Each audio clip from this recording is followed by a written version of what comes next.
Welcome back to Champ Talk, guys. I am happy to have you here once again on probably episode number 100 and something, but we're getting there. Before we get started, you know the drill. Look, if you get value out of this episode, please send this to somebody or share this with somebody if you think they will get value. And also like and subscribe. We got a lot of views that are coming through. We got about a tenth of that as subscribers. The subscriptions, the reviews, all of that helps the algorithm get us seen and heard and talked to. And we don't take, talked about, and we don't take any sponsorship money here. We do this all for free. Just trying to give you guys value and bring on guests that we think you want to listen to and just have you walk away with something that'll give you value. So please, if you get value out of this, please like and subscribe. Any platform, all platforms. And if you're ever so kind, leave us a review. But today I have the honor to have on here one of my favorite people. He is my professor in Brazilian Jiu-Jitsu. He's been a mentor to me and helped me figure out how to run a combat sports gym. He's also taught me how to be a coach and an instructor in jiu-jitsu, which is, it's an art in itself. We could talk about how to do moves. We could talk about all the good things like the setups, the competitions and all that, but actually understanding your class and your students and your people and how to progress and things like that. On top of the technical teaching that he's taught me is really something that I hold dear. And, today, welcome, Miles Scoochie Moffit. How are you? I'm great, man. Thanks for having me on, Branden. Good, absolutely. So we've had you on before. I think we had you and Mike Wilson on years ago. Yep. And we had a good conversation. And now we got a little bit different format of how Champ Talk's done now. So it's more of a one-on-one conversation. And I really want to just get into some of the things that I admire about you and some of the things that stand out to me, right? One, you are a 4-stripe Brazilian Jiu-Jitsu black belt, right? I am. So how long have you been doing Jiu-Jitsu? Jiu-Jitsu, this will be my 30th year. And I had about 20-some years of Taekwondo before that. So when I started Jiu-Jitsu, I was already a first-degree black belt in Taekwondo. I was no stranger to martial arts. And I've been in martial arts since 1973. So I guess I'll be the OG around here when it comes to martial arts. And there's others that have been in a long time too. But I switched gears 1996 and started Jiu-Jitsu. Yeah. And for a lot of people in the Salisbury area that don't know, forever, and this wasn't your original spot, but forever, you were right at the S-curve where 11 years. And we always call it the dirty bookstore because that's where you saw the dirty bookstore and you saw the karate studio. And I had a big kids program then, which people would laugh about. Like, who in the world could open a gym next to an adult bookstore and have a big kids program? Yeah. Well, you could do that. Well, you made it work, and that location was prime. I loved it. It was all storefront glass right on the S-curve. You had to slow down to get around a curve, and we got a lot of visibility. And with that being said, 11 years is a long time just to be in business nowadays, especially a martial arts business. Yeah. But you were the pioneer. Before people were doing jiu-jitsu on the Eastern Shore, it was you. You were coming in and you were introducing that to the area. We've talked about your story where you would drive back and forth to Philly. You're under, Hedges Libre. You have a lot of lineage. You've trained with the best in the world. You've competed on the stages. You've podiumed. You've done a lot of great things. What I find amazing about you, right? And we'll just get right into it.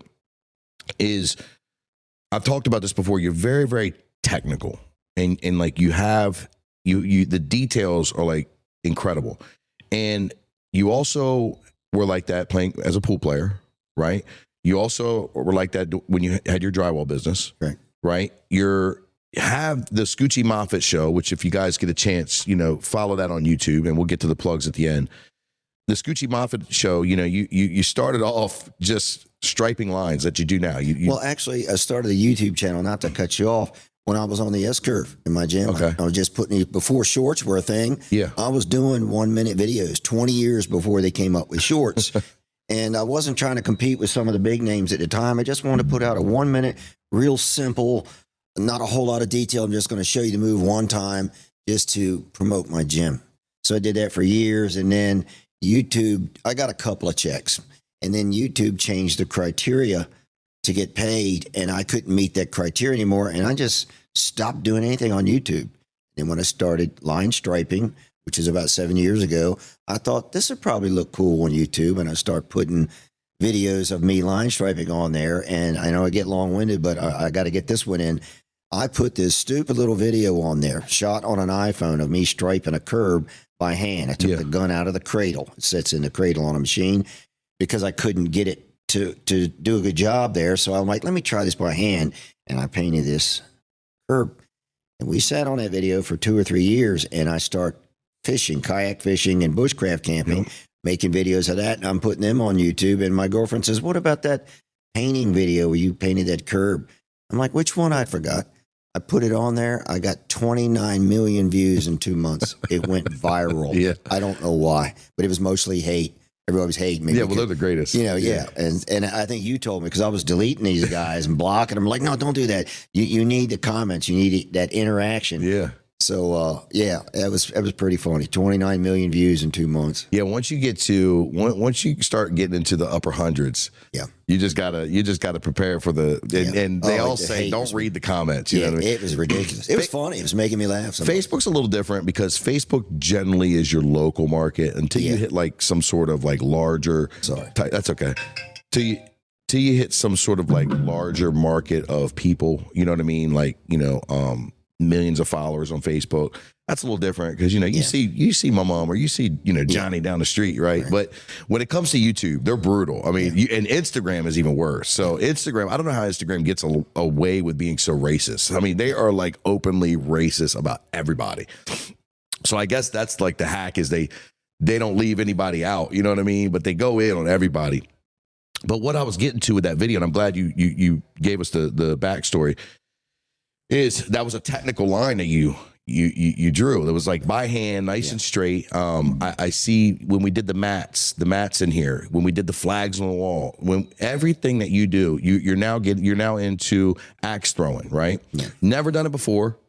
Actually, I've been throwing knives all my life, and I have thrown some axes. But it's a big difference. And now I'm obsessed with hatchets. They're actually called tomahawks. Yeah. So there's a difference between a hatchet and a tomahawk. Not much, but if you're into sport, it's like saying karate is jiu-jitsu. Mm-hmm. So anyway, I'm into tomahawks now. I don't even hardly throw knives at all. But yeah, I'm kind of obsessed with it. Right? Yeah. Well, my point is for you, understanding technique and being very precise and all that is very second nature for you. It is. Right? And I've always been like that. At this point in my life, I don't even take credit for it. I can't help it. I only know one way. I'll do it the best that I can. I'm going to research everything. Everything for me is drilling something and then breaking down the mechanics of it. Just like when I played pool, it was all about the stroke. If you don't have a rhythmic stroke, complete control of that stroke, the stroke's the same all the time, you're going to change the way you deliver the cue ball, the way you cue it. It's the same thing with hatchet throwing. It's the same thing with jiu-jitsu. So you have to find the rhythm. You have to drill it, develop the technical skills to pull that off. And then, of course, timing is everything. Yeah. So those are sort of the attributes that I apply to everything that I do in life, whether it's hanging drywall, striping a parking lot, it's all plumb level square. Jiu-jitsu is the same way. It's all about base, mechanics, timing, technique.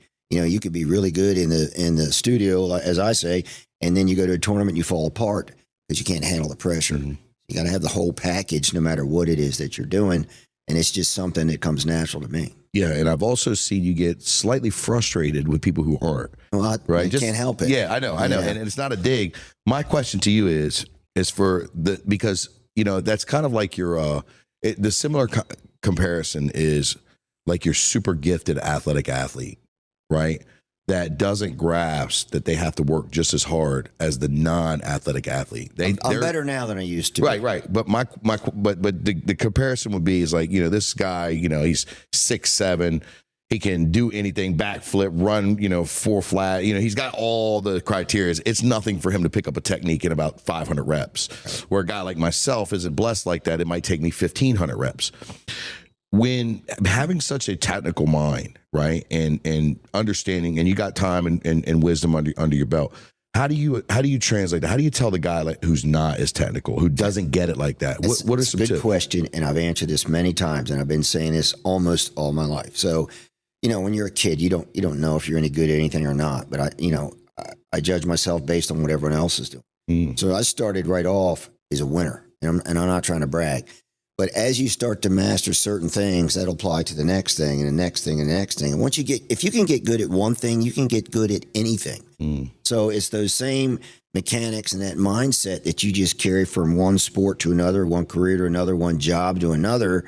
But you have to be paying attention. And what I found is if I like something, I'm going to get good real quick. And it's not because I'm a genius. It's because I'm good at this and this and this and this. And everything else is just another variation of that. If that makes any sense. Yeah, it does.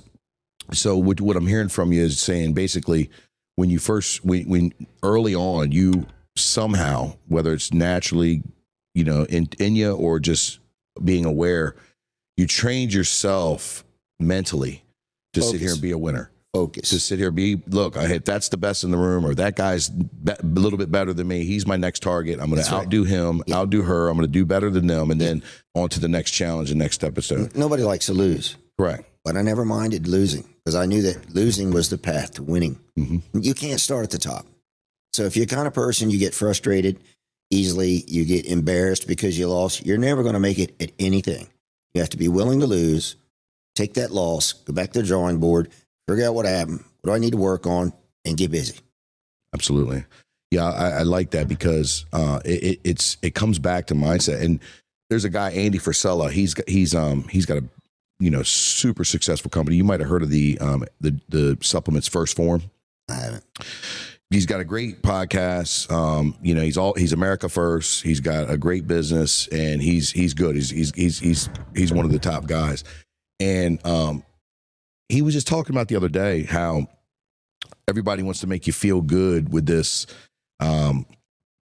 this mindset of like, it's like this soft pansy mindset, right? Basically, it's saying that comparison is the thief of joy, and I do understand that, right? That it is that if I'm constantly comparing myself to somebody I'm not, it could rob me of my happiness, right? But he says, but at the same time, if you're not comparing yourself to other people, how do you fucking get better? Right.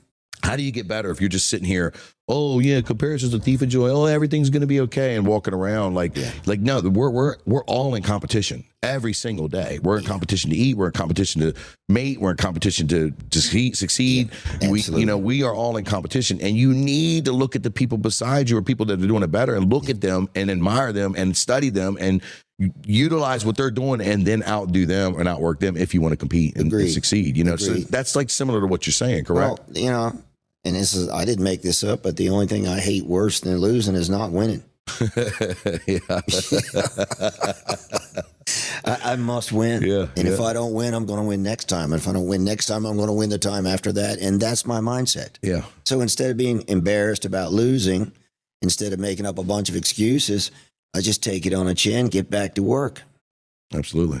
And what's cool about you is I know personally, and you can dive into as much as you want, but you know what I mean? You've come back from scratch a couple of times. You know what I mean? At least 10 times I've started over. Yeah. In various forms of life, whether it's relationships, businesses. I've moved several times. I've started many different businesses that didn't work out, and a lot of people put you down for that. Well, Donald Trump filed bankruptcy 3 times before he finally made it. You learn from your losses if you're big enough to take those losses. Yeah, absolutely. I see you got the 250th anniversary. Very patriotic. Yeah, I've got, I was just talking with your cameraman earlier. I've got so many flags and striped shirts. People say, you wear the same stuff all the time. Now I do change my clothes, but they look a lot alike. So there's only so many different flag T-shirts and hoodies you can get. But yeah, I've become very patriotic in the last 10 years or so. What started that? Well, and I'm not trying to get into politics, but when the election got rigged and Biden came in and Trump, who obviously won, was deemed the loser, that's when I started paying attention to who's running the country. Yeah. Yeah, I here's where it got me paying more attention to it. And again, I want to kind of skate on this subject because I don't want to turn my podcast into a political podcast, but it's a topic. People are talking about. We can't ignore what's going on. Correct.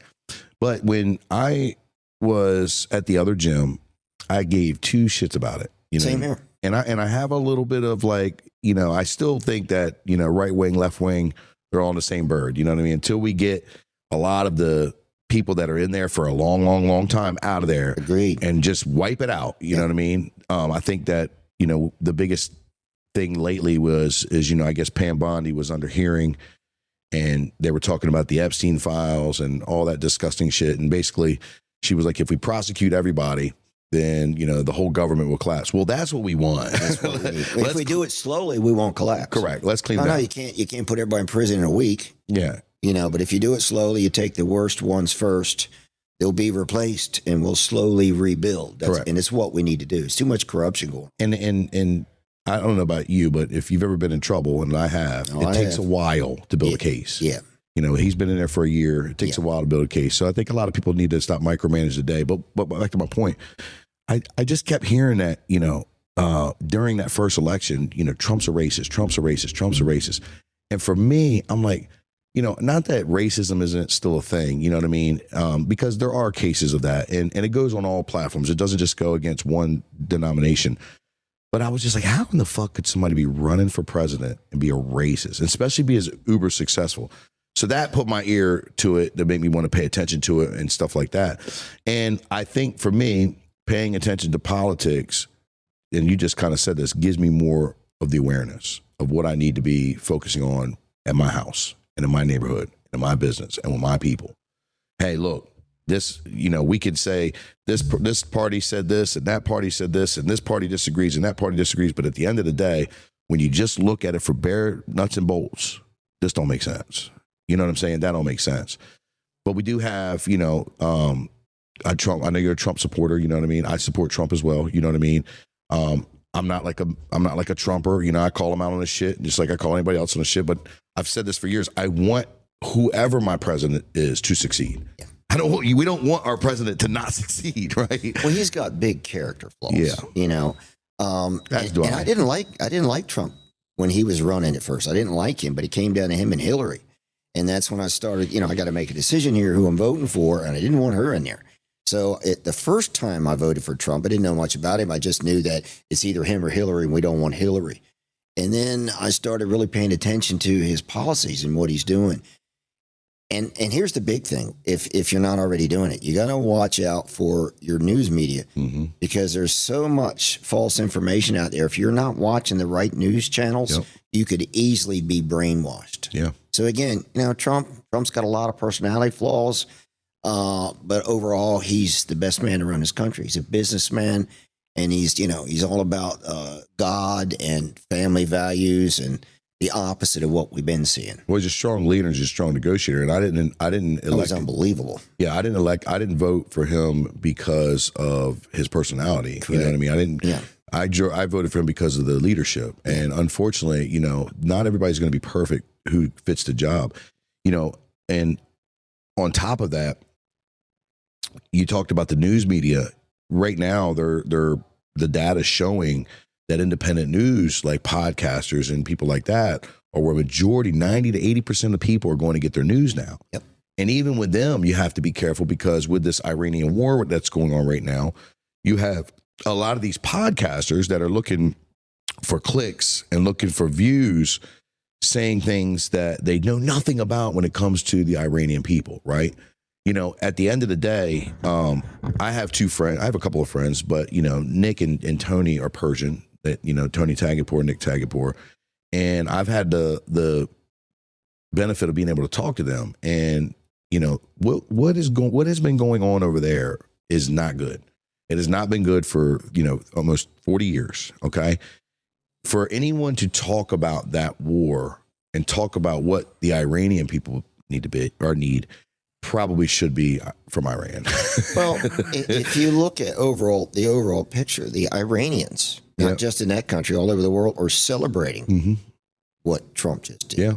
But the people in our own backyard are acting like he's done some atrocity. Yeah. Yep. We got a country that's on the verge of developing a nuclear bomb that's chance death to America. Yeah. Cannot let that go on. No. And all the people they've slaughtered. They've slaughtered their other people. And, I think there's no... Like 50,000 people they've slaughtered. Protesters just recently. That's not... 30-some thousand recently, but the overall, I think the number is upwards of 50,000. Because they've imprisoned so many people, and we don't know if they're okay. And there's a lot of other stories other than the deaths. You can imagine the suffering that's going on. Well, one of the things speak out over there. One of the things that people don't realize is that Iran is not an Islamic country. It was actually back before Khomeini was in. It was actually open religion. Be what you want. It wasn't a Muslim country. I don't have anything against Muslims or anything like about that. But radical anything is not good. Radical Christians, radical Muslims, radical jihad. It doesn't matter. It's not a good thing. Anybody can go. Men are capable of evil and good. I think we're 50% evil, 50% good. You see a good man who's worked all his life, he can have one bad night and be a very evil person, do some atrocities. You have a really bad person who, smoked drugs all their life and they can just do some really good. We're all capable of these things. It's about how you feed one another. And, I just think that, bless prayers and everything to the Iranian people. And I hope that, and it looks like they've got it pretty much dialed in. We're going to find a good regime change. We're not going to have the same thing that goes on. But I praise Trump, and for what he's done, and I praise him for the move that he made, because I have friends who are Iranian or Persian, and it's just sad what's going on over there. Let's talk jiu-jitsu. I'd be remiss if I didn't ask this, and this is probably the first time you've ever talked about this on out in public, right? And I know that some of our viewers are local, and they're going to want to know. And they've heard this and heard that, and you probably know where I'm going with this, but you started Southside, 20 years ago, 1996, right? So what's that? That's a long 30 time. years. That's a long time. 30 years. Yes, 30 years this year. Okay, congratulations. Thank you. Right. For the record, Southside still exists. Still exists. All right, and we'll get to how and why and all that, but Southside still exists, and there was about 7 years ago, there was a time when we joined together, and you came over here with us, and basically you had the creation of another gym in town, right? 410, right? And they were all under you. They were all your students, and they decided that they wanted to do their own thing for whatever reason, and there was a split, and that went down. What I want to give you the opportunity is, I want to give you the opportunity to tell your side of that story, because no one has ever, other than, your people that are close to you, I've heard it many times. But one thing I respect about you is you're like an old cowboy. You're not going to go out here and bitch and cry. You know what I mean? You're going to say what's right and what's wrong. You're going to tell you how you feel, but you're not going to cry about spilled milk. You're going to, again, course correct, move on and move forward. And for the record, I'm very grateful that I was your student before the split. I'm very grateful that you were your student during the split. And I'm still grateful to be your student today and all the things that you've helped me. I thought, for one, it worked out pretty well for us, in the long run, you know what I mean? But what happened with that split, and how did that go down, in your words, so that, we have something finally from, Miles himself? All right. Well, first of all, my story is not unique, and I've witnessed it with the people that I've trained under several times. It's very common. In the 30 years that I've been in this sport, I've watched a lot of partnerships go bad and splits. But what I haven't seen, and like in my case, is the bashing that goes on after the split. So I'll try to make this as short as possible, and I'm not trying to throw any barbs out there or anything. We got time. Just want to be factual here. So I'm 65 years old. So do the math on 7 years ago. So I'm in my late 50s. I'm winding down. I competed in all the big tournaments in my time, got some medals, podium on the world stage a few times. And I just wanted more me time. I've got 7 grandchildren. At that time, I think I had 5. And I immersed myself in many businesses, and then, of course, jiu-jitsu, which takes up a lot of time. And it's a very, it's a strict lifestyle. You can't do a lot of partying, training all the time. So you can't take vacations. Not that I didn't have some fun in between, but I just wanted less of that and more me time. And you're always, not to cut you off, you're always on prime time. Like you always have to teach between the hours of 4 to 8. And in the beginning, I taught every class. And then as time went on, and you start creating the right students, because not just anybody can teach, I start delegating. Hey, you want to train for free? You run a kids class. And I was doing this for the various different classes, because I had fitness classes, I had competition classes, I had self-defense classes, kids classes, adult classes, and you can only be in so many places at the same time. So again, in my mid to late 50s, I just wanted less of that. And I've got eager students who wanted to take those roles on. And the deal was always the same. You're not getting paid. but you'll train for free.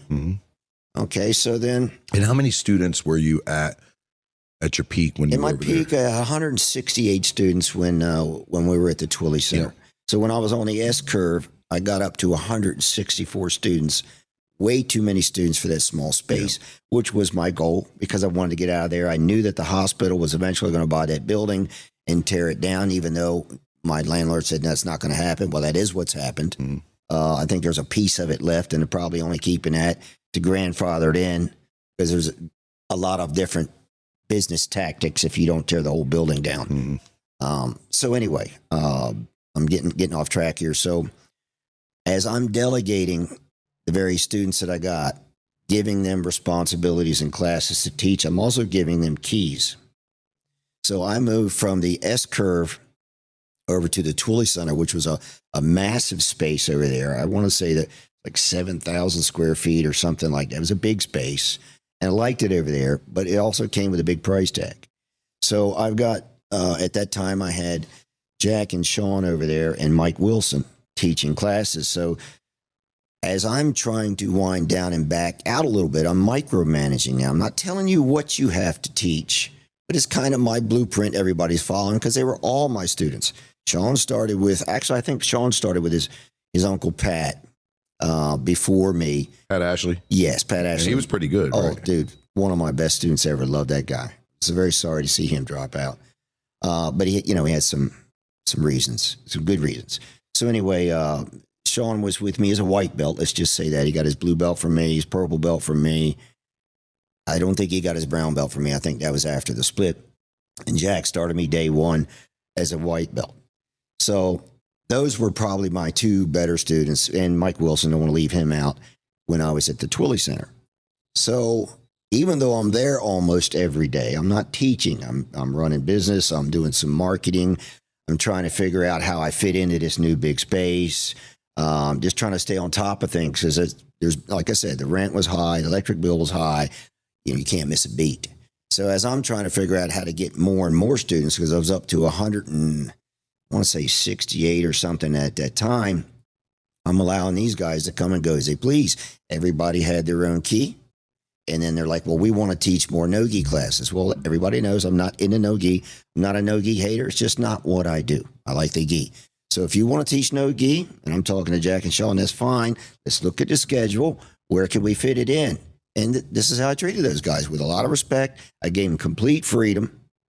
And meanwhile, as I'm signing up more and more students over the next couple of years, I know less and less of my student base. I don't know who they are anymore. Where I knew everybody, now I only know the guys that have been here a while.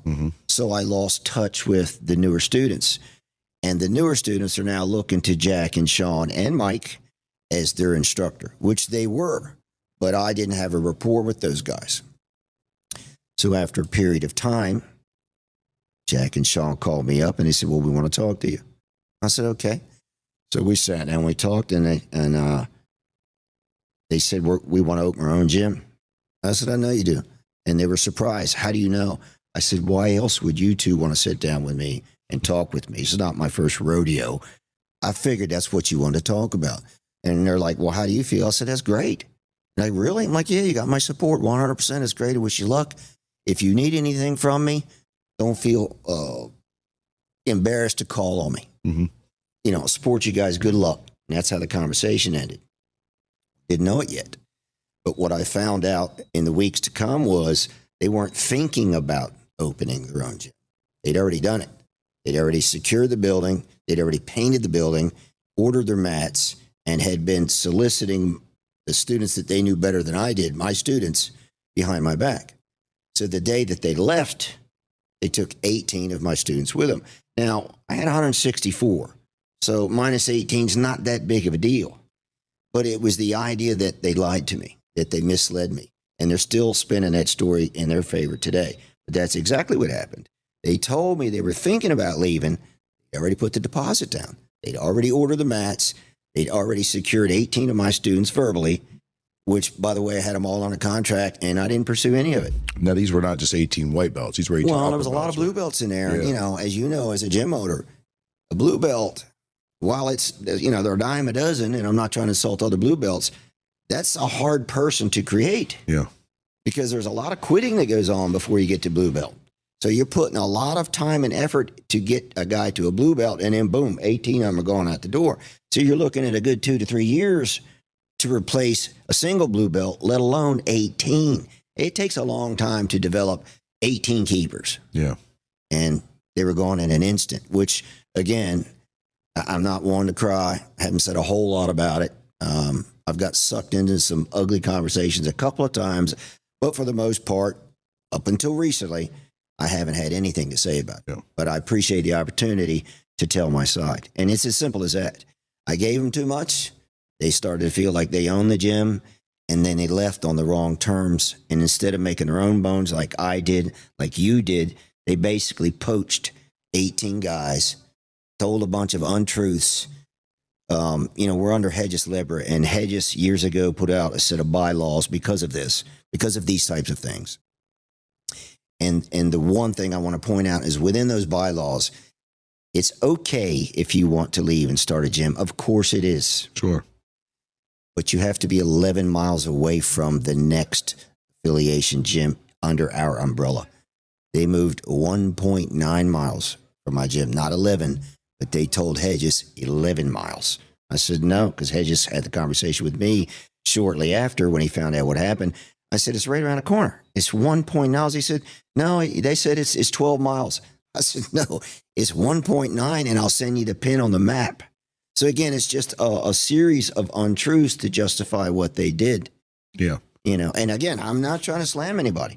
That's facts. Well, and on top of that, and I'm not putting words in your mouth, but I thought that you told me that they were going to have like a kids program, and they ended up taking a bunch of your kids. I thought that. I think we lost a few kids, but no one I wanted to keep. And I'm not trying to insult anybody here, but you know how it is. There's gym jumpers. The grass is always green on the other side of the hill. So like Hedges told me years ago, if somebody leaves, they weren't part of your team anyway. Yeah. Well, what's crazy to me is I remember that you had Hedges come down for seminars. And every year. And one year you were very upset. I just gotten there. You were very upset because your main guys didn't show up, and you put a post on about it. That's correct. You're like, hey, man, you guys, you're supposed to show up. I think that's a straw that broke the camel's back. Yeah. That's right before they split. Yeah. Yep. And I remember Sean visibly. I think there's a screenshot. I know somewhere. where you're going. That cracks me up. And he's like, who's Hedges? Yeah. Hedges? Here's what it was. Before the tournament or the seminar, which I hosted Hedges at least once a year, every year since I've been with Hedges, which has been forever, 17, 20 years, something like that. So when we announced that one, I said to the guys, going to want a big turnout for Hedges. It's mandatory, blue belt and above show up. Yeah. Like white belts are not that into it yet. You can't put that kind of pressure on them. But my best guys, and I had a good squad then. Blue belt and above, you guys need to be here. And you want to show force when the guy comes Hedges down. doesn't charge us monthly fees like a lot of the big names do. Mm-hmm. He just wants us to support the seminar once a year. I don't have to pay him a monthly fee to fly his flag. And you were his fourth, correct? I'm his fourth black belt, which is it's a big deal. Damn right it is. So all I said to the guys, I didn't get real mean about it. I just said, hey, mandatory, blue belt and above, show up for this seminar. I had a pitiful turnout, and I was upset. So the next day, I looked through my list of blue belts, the ones that I felt like I need to put some heat on, and I sent, it was like maybe 7 or 10 of them, a message. I said, I'm very disappointed in you guys. Mm-hmm. I told you this was mandatory to show up for Hedges, blah, blah, blah. I got some negative feedback from some of the guys that I didn't like too much, who probably didn't like me either. And then Sean comes back with, something like a big deal type attitude. So what? I don't even know Hedges. I hardly even know Hedges. He's not a big name or something like that. Yeah. He said, they don't even know Hedges. It's not about whether you know Hedges or not. Hedges is my guy. He's the guy that teaches me that I answer to. Let's support him. Yeah. And so he got indignant about it. And it weren't long after that, we had the conversation that they wanted to start their own gym. And I think that was the straw that broke the back. But the irony of it is now he's sucking Hedges off every time. Every time Hedges comes to town.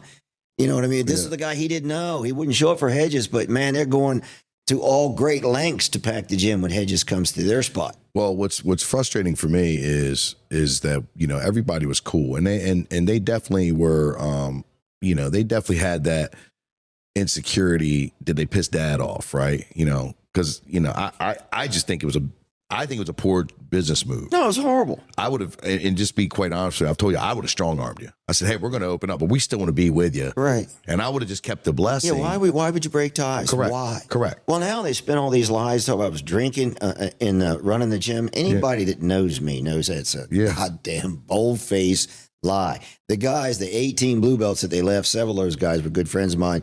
They know that's a lie. Yeah. And they're not saying anything. When there's pictures floating around with Sean with beers right on the mat. Oh, my God. Jack passed out at the campfire. Just... I know. But listen, we're not going to bash them. Stones, Yeah, we're not going to bash them. But here's my thing, and I'm going to keep it real.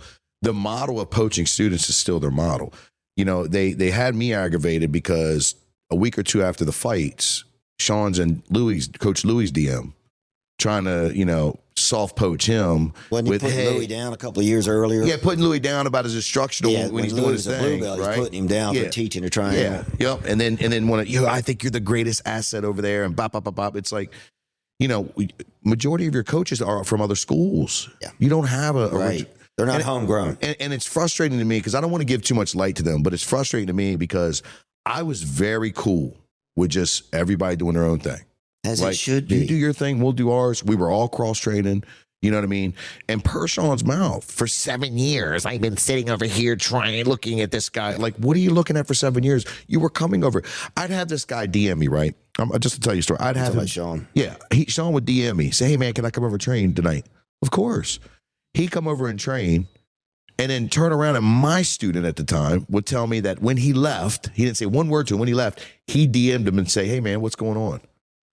You know, like that whole, and this is the part that people like thought that I was just bullshitting and talking shit, right? I took this stance. Remember, I'm loyal to you. Matter of fact, when the split happened, I remember coming in and it was you, Dan Stratz, and Mike Wilson. And that was all in the gym. And it was pretty gloom that night, right? And, you know, and props to Mike Wilson. And that's another story. You know what I mean? I love Mike. And I'll say this straight up. You know what I mean? Mike got his black belt 2 months after, or Mike got his black belt. He was your second black belt. No, first black belt, excuse me. Could have been your second. Yeah, technically he's my first, but let me interject there because no one knows this story. Pat Ashley, which is Sean Ashley's uncle. And I think the world of Pat. Pat's probably one of the best students I ever had. Would have been my first black belt. So my very first gym wars that I held at the Elks here in Salisbury, very first one, we put Mike Otwell, a lot of respect for Mike, and Pat Ashley together. They're both brown belts at the time in the gym wars because about the same size. And Mike won. Mike beat Pat. Now, I thought Pat was going to win. And I told my fiance, I said, you know, go get me a black belt out of the cabinet. I'm going to give this to Pat at the end of the match after he beats Mike. Well, that's not how it went. Yeah. Mike won. Mike's a dog. Mike is a dog. He's a savage. He's I have a lot of good. respect for him. I underestimated him. You know, I'm sorry about that, Mike. But no, I have a lot of respect for Mike. Very athletic, great black belt, and a good leader for the community. Yeah. Good gym. I agree. So anyway, back to Pat's story. Pat would have been my first one, but so when he lost, I didn't want to give him his black belt in front of everybody, you know, up on the stage. Sure. So I told my girlfriend, I says, I'm just going to wait a couple weeks. I don't want to give it to him like the next class because then it'll come off like a pity belt. So I figured after a couple of weeks goes by, you know, and he's over the loss, I'm going to give him his black belt. Well, Pat trained a couple of more classes and they didn't come back. And I thought maybe he got sick, you know, and I'm calling him. He's not answering my phone. And then, you know, I talked to his wife and she said he's going through some things. And so I just let it go. And then Pat develops mental disorder. Yeah. You know, nothing against him. I love him. I wish him the best, but got some issues he's got to iron out. And it's been over 10 years. But anyway, he didn't become my first black belt. Would have been. Yeah. So my first one was actually Mike Wilson. Yep. But I want to go back in time and talk about another student, Alan Bailey, that I had. Alan Bailey, Jack Schellenberger and Alan Bailey started with me, both as white belts, within the first 60 days of each other. And they battled. As, you know, Jack's a big, strong guy. Alan's tall and strong. And they were very closely matched all the way through blue belt.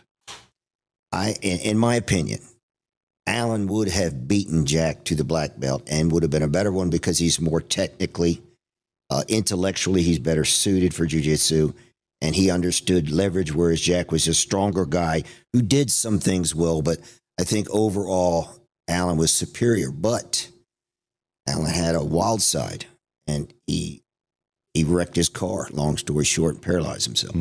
So Alan is now my black belt, but he would have gotten there much sooner had he had two good legs. Yeah. So, and let's talk about Jack. So Jack, who started when he was a white belt, who trained at my gym pretty much every day his entire jiu-jitsu career until he left me, got his black belt in my gym, but it was given to him by Hedges, not me. And he's never said once that I was an instructor, even though he started with me and stayed with me. It's not like he left and came back. But for some reason, he didn't relate to me. And he didn't want me to give him his black belt. It didn't pay. No, he didn't pay. He was there for free. Had his own key. That's the part I have the most problem with in this sport. You know, people talk shit about me and say, I don't mean to cut y'all. They talk shit about me and say I'm about the money. And I am about the money. It fucking costs money. Well, you got to pay the bills to keep the lights overhead. And you know what? Everybody says it, but nobody stands by it. Good training ain't free. Free training ain't good. So it seems to me, and I'm not saying anything about the situation, it seems to me that every person that gets the free ride ends up fucking you over in the end. Well, not just me. It's business in general. Correct. That's what I'm talking about. I watched Hedges go through it 3 or 4 times. Yeah. You know, and it's always the ones you're doing the most for. Yeah. And Hedges warned me. He warned me when I was a purple belt. He said, you need to start kicking these guys' ass. He said, the more you like the guy, kick his ass more. And it didn't make any sense. I'm like, why? He said, because when you get older and they can kick your ass, they're going to turn on you. Yeah. You got to get there, develop that respect right now. And then we started talking about things, and I mentioned this earlier. He said, if they leave, you know, you're done kicking their ass, giving them a hard time for no reason. If they leave, they're never on your team anyway. And this has all come to fruition in the last few years. He's a little wiser. I'm older, but he's been in this game a lot longer, and he knew it was very probable that this was going to. Yeah, back to the Mike Wilson thing. I want to clear that up because there seems to be some bullshit around. You know, Mike Wilson got his black belt, and I love Mike to death. There were some things I didn't agree with Mike when it came to his leadership and his choices in the gym as far as I'm concerned. But, you know, all of a sudden he got his black belt, and a month and a half later, he's talking to our students and our coaches about opening his own gym. And we just went through this. And the fact of the matter is, it'd been one thing if he said it to me, he said it to you. But one thing had he said something, you know what I mean, and that's his dream. We didn't hear any of this until the last minute. And he goes to one of our students. That's how we hear about it. It was a non-negotiable. Like, dude, I'm sorry, you know what I mean? And I've reached out to him and checked on him and stuff like that. But I think it's funny because, you know, they're over there like, oh yeah, Mike was so good. Mike, they fucking hated Mike. Yeah, they talk shit about me all the time. Mike when we went to Philly on how much. They're so fucking, and, you know, and it's crazy because, you know, the problem when I have with the leadership over there and the leadership in Ocean City, right, at GOC, just one person, it's the only one, is it's this lying, false narrative, fake ass leadership. I don't give a fuck about the business. I don't care about none of that. I don't care who's got the better or what. I'm in my lane doing my thing, right? I put plays together. You know what I mean? When you came over here with me, you know, let me give you your flowers. You not only came over here with me, okay? You brought me $15,000 worth of mats, an entire front desk system, an entire cabinet system, gis that we had, lockers that we had, mentorship. You brought your students. You said, hey, this is where I'm at right now. And we worked out a good deal at the time, you know what I mean? And it in my opinion, I thought it was fair for both of us. And I think the agreement we have is fair for both of us, right? And, you know, you could never put a price tag on your experience and on your knowledge and on what, you know, outside jiu-jitsu. But when you came over, you brought more than just you and your name, which is a lot, you know, and you really believed in me. You really helped me, and you helped me develop as, you know, the gym owner that I am today, right? The martial arts, all of it, right? You had a huge play in that, just like Eric does, just like a couple other coaches I have that aren't with us no more. You know, this has been a journey for me on a whole different set of boots in this world. But I have a problem with the leadership. Because if they would focus on just their shit and do what they're good at and do what they focus on, they probably would have a better outcome. But it seems to me like it's always about what SBY is doing, what Brandon's doing, what Miles doing. And for them to throw stones at you You know what I mean? All these years after they asked to come to the seminars a year ago. And the gym right? wars. There's so many asked to come. It's so crazy because, you know, they've had so much stuff to say, but yet they're still calling. You know what the problem about all this is? And I'm going to just, you know, I'm going to put my angel hat on. It's just a breakdown of communication. Because there's no way that you could sit across this table from me and tell me, even though all this stuff went down, I know who you are, Miles. You can't tell me that you hate these guys. I don't. You still love these guys. In your heart. I look back on the old days, it was fun, but now I got no respect for Jack or Sean right now. But you would never wish them bad. No, of course not. And I don't wish them well either. To me, that's a form of love. To me, that's a form of love. Okay. Right? You know, I think that when you have, you know, when you bond with people that long, right? And you share those times, regardless of how it went down. You know what I mean? You know, I've got a former coach and student here that's no longer with us. You know what I mean? We've never said anything in public about each other. Right. You know what I mean? We don't speak. Yeah. Right. But we've never said anything about each other. And I respect that with him, that he's not done that. And I hope that he feels the same way. Right. But he can't fly under my ship no more. You know, you can't rob me. But I don't wish that guy wrong. Yeah. I want that guy to go to the UFC. Yeah. I want him to succeed as much as he can. We can't do it together, right? Because of the decisions. Right. But I would never want him to, you know, find unfavor in life because we're too blessed. We're too blessed as people to sit here and want other people. Now, it doesn't mean that some of my enemies, and he's not one, but some of my enemies, hey, I would like to see you get your karma.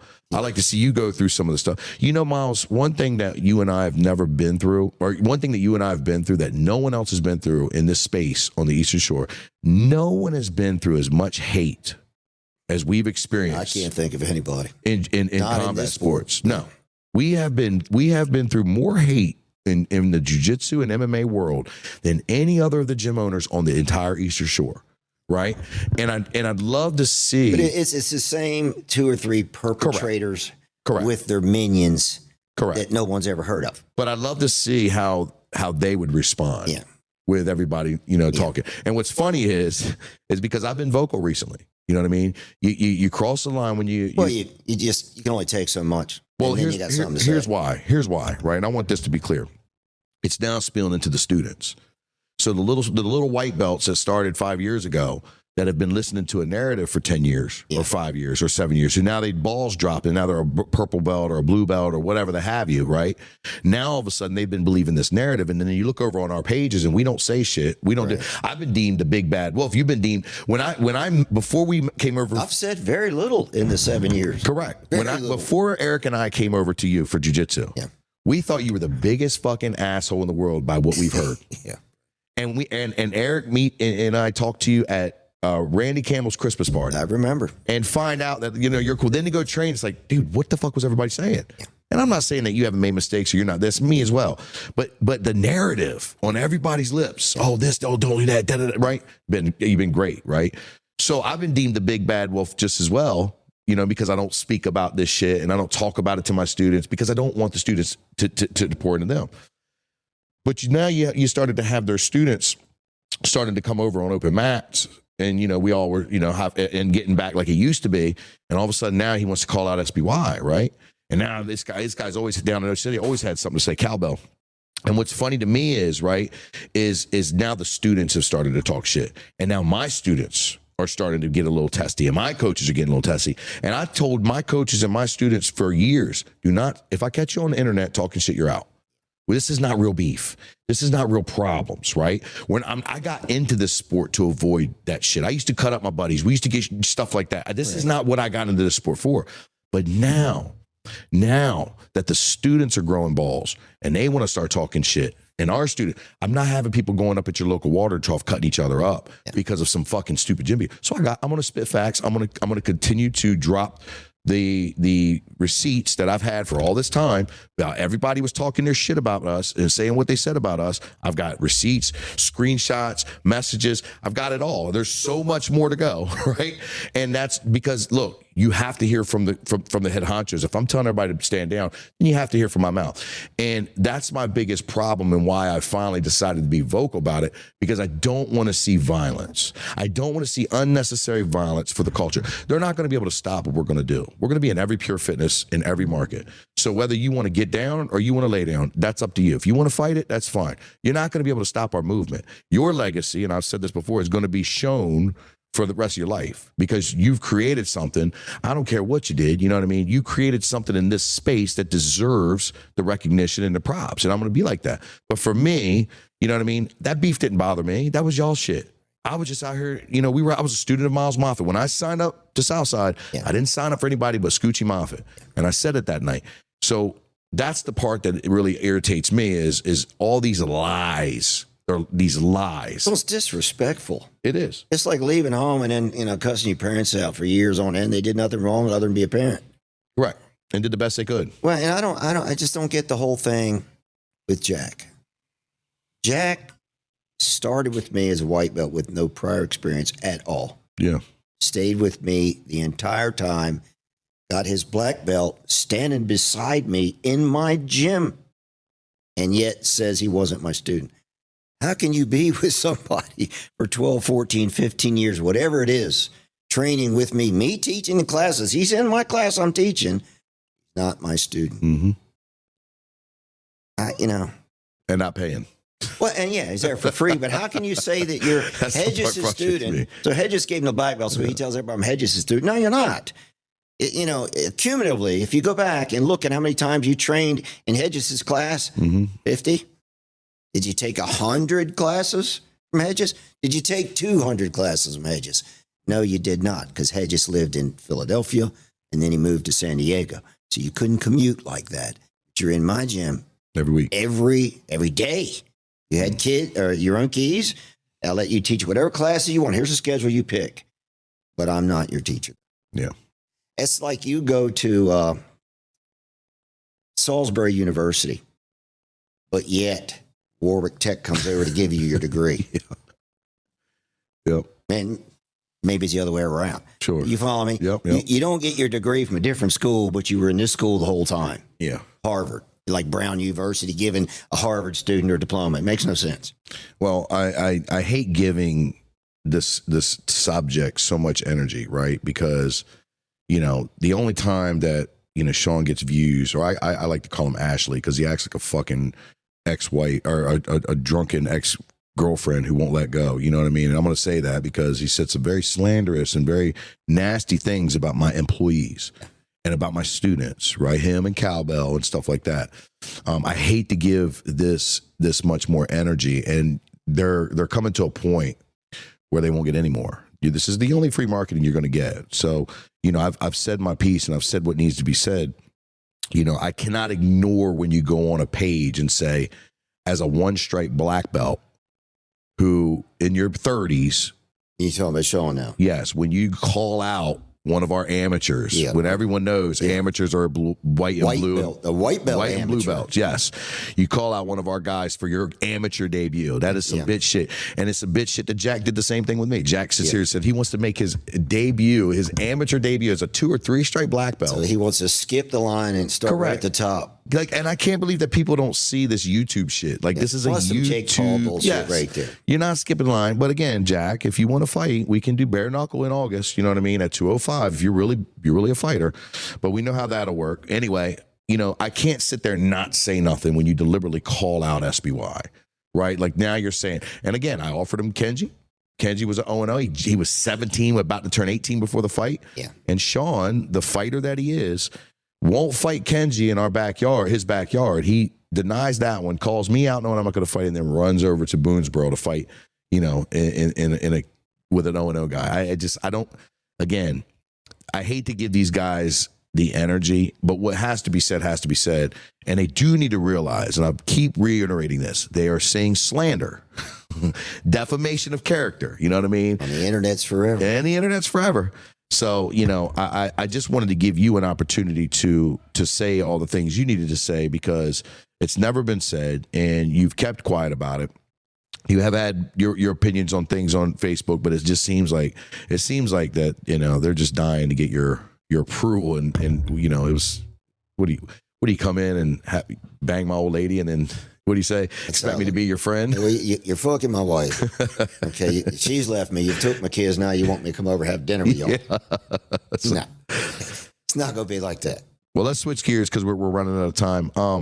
So real quick, you know, and I'm going to keep this short. You know, you got the Scoochie Moffit show, which is a great YouTube channel, and you're doing kayaking, you're doing fishing, you're doing, you know, your career in striping. You're also, you know, throwing hatchets, and you know, you pick up these things, you do them for a while, and then you move on to something else, which I think is, you know, I've heard you get criticism about that, but I think it's pretty cool because most people sitting there don't pick up anything and do nothing. Well, those are the ones that are criticizing you the most. People can't do anything. Correct. I do a lot of things well. And again, I'm not bragging, and maybe I am. I do a lot of things well, and I do whatever interests me. So no matter what it is that I'm doing, I'm going to get pretty good at it pretty quick, and then eventually get bored with it and look for something else. So in that follow-up, what can we expect to see next on the Scoochie Moffit show, man? Well, you know, I got into kayak fishing 4 or 5 years ago, and I really thought I was going to rise to the top really quick. But it's a lot more difficult than I thought, and I'm doing pretty good. And I've had some decent finishes, but no big wins against the guys that are leaders in the sport. So I'm still chasing that one. But then a few months back, I got back into knife throwing, and some people call it hatch. It's actually called a tomahawk. So that's my current obsession. But I also like bushcraft camping. What's that? All right, that's like a primitive camping. Okay. So you're not taking RV out. You're starting a fire from scratch. You're making furniture out of wood, making lean-tos, hot tents in the snow. It's primitive. You know, I'm not taking chainsaws with me and generators. That's camping. Sure. Then there's glamping when you're in an RV. So I'm taking it not all the way back to the old days, but sort of. And it's fun to make videos out of that. And I've not done a lot of that recently because that's about when I got into kayak fishing. And when I get obsessed, that's all I'm doing for a while is that. And everything else goes on the back burner. So my most recent obsession is the tomahawk throwing. And it's funny because I started throwing knives at 8 years old. And that, you know, it stayed with me all my life, but I wouldn't do it for as long as 10 years at a time. And then when I got into drywall, you know, we're using a roofing lathe. We don't use a hammock, we use a hatchet. Started throwing that. Then I'm throwing the keyhole saw. Then I'm throwing the big saw. Then I started throwing nails. I got deadly with drywall nails. Like I stuck 34 in a row in a bullseye. We were all playing for money, and these people are like, can't believe you could throw a nail like that accurately. Yeah. And it's not just flicking it and hoping it comes around to the point. I'm actually controlling the way the nail revolves coming out of my hand. So, you know, I throw spikes. I can throw axes, hatchets, saws, nails, as I just mentioned. I can throw anything with a point, and it's fun. And, you know, again, as we discussed earlier, if you practice the right way long enough, I don't care who you are, you're going to get good at it. I'm thinking about maybe you start to play pool a little bit some more. You know, it's something I was very good at it. I reached professional level. I do a lot of trick shots on a pool table. So I think that would make some interesting YouTube videos, you know. Well, I think it's cool, man. I wanted to give you your flowers real quick because one thing that you do constantly is you're always giving back to the community. And, you know, with you've been big on fishing lures, fishing rods, you know, giving out like an incredible amount of it. You raise people's awareness, and you raise like donations from other of your sponsors, some other business owners, because you know a lot of people where, you know, you're giving back stuff. So I think that's cool. And you know, I just want to say, man, you know, I really, and I tell you this all the time, but I do really appreciate, you know, your belief in me and, you know, what you do. Cause I know that when I first came around, you know, I was just like, who's this guy? And, you know, I was like this MMA guy with a little bit of a name and, you know, really horrible jiu-jitsu and all that. And, you know, you saw that I was coachable and I was a student, but then, you know, taking the risk and, you know, bringing your whole outfit over here when it was a dark time for you, you know what I mean, was really big. So I didn't think it was a risk. I read you pretty good. You know, you're dedicated. You're not just a student. You're a businessman. You got your eyes open. And I could see that you had bigger things in mind. And, you know, I had my time. And I wanted to, as I said before, I wanted to scale back a little bit. And when those two guys first left, I'm over there thinking, do I just want to fold up? Do I want to fight this fight and build this thing back up again, or just retire? I'm almost at retirement age. And then I'm like, nah, I'm not done yet. And then I thought of you. You had just moved over from Live Fit Gym over here to Pure Fitness. You had a nice space. You were downstairs at the time because they hadn't figured out where they're going to fit you in, but it was a big space down there. And I saw myself as a good fit. So then it was just a question of sitting down with you, seeing if you're interested, and then hashing out the small details. And here we are. Here we are. And your club has grown tremendously. I've been to a lot of gyms. I know there's better ones out there. I've never been to one. It's a beautiful space. You got everything going on. You're very schedule oriented. You see the big picture. So it really wasn't a hard decision for me to come over here and join your team. Well, I appreciate that, because not many people see that. And, I appreciate everything you've done. You know what I mean? I'm glad to be here. Continue to do. I mean, I shouldn't say it in past tense. Like you're involved. You're here. Oh, I'm excited. Excited again. We've got a good group right now that's coming back up. Good strong squad. 2 to 3 years. The whites and then we blues that we have are going to be very hard to beat in competition. But it's going to take 2 to 3 years of drills and weaving the right techniques together. I teach the whole class, but I'm also, and a lot of people don't pick up on this, I'm teaching individually. Yeah. So as I go around when the guys are training, I'm coaching you on what to do, what not to do, which is regardless of the lesson plan that I taught earlier tonight. And that's the big thing is, you can't create cookie cutters of yourself. Yeah. You have to recognize that the chubby guy over there can't do the triangle like you can. So maybe we should work him into a deep half guard or, something along those lines. Absolutely. Everybody's got a different fit, and a good teacher will figure out what that is. Well, you certainly are that. Real quick, man, we're way over right now. Where can we find you? Where's your handles? What's the best place to see you? The Scoochie Moffit Show. I think that's my handle on YouTube and Instagram and TikTok. And then Facebook is just Miles Scoochie Moffit. Awesome. Well, and if you need any seal coat. And seal coating. Yeah. So I seal coat, crack fill, and stripe parking lots. Also do tennis courts, pickleball courts, basketball courts, even athletic fields, turf, artificial turf.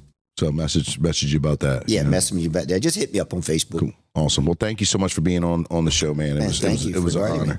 All right, guys, that'll do it. That was a little longer than we normally do, but we get long-winded when we get going. Guys, if you know anybody who would get value out of this, please share this episode, and please do me a favor, like and subscribe to the channels. And obviously, if you're feeling really generous, hit us with a review. Again, we need this to get pushed out to the algorithm so more people can take advantage of hearing, watching, and listening to Champ Talk. Until next time, guys, what are you doing today to become a champion?